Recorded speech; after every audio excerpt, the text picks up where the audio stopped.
যাচ্ছে। Picking up চকোলেটে প্রথম স্থান অধিকার করেছে মোহাম্মদ হুসাইন আলী।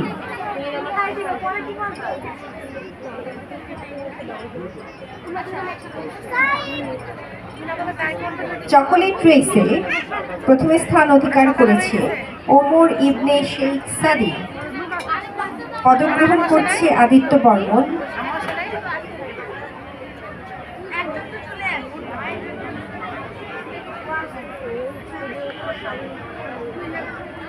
করতালির মাধ্যমে আমরা বিজয়ীদেরকে অভিনন্দন জানাই। পদক গ্রহণে এগিয়ে যাচ্ছে মোহাম্মদ হুসাইন আলী। প্রতীক্ষারত রয়েছে ওমর ইবনে শেখ সাদি, সে চকোলেট রেসে প্রথম স্থান অধিকার করেছে।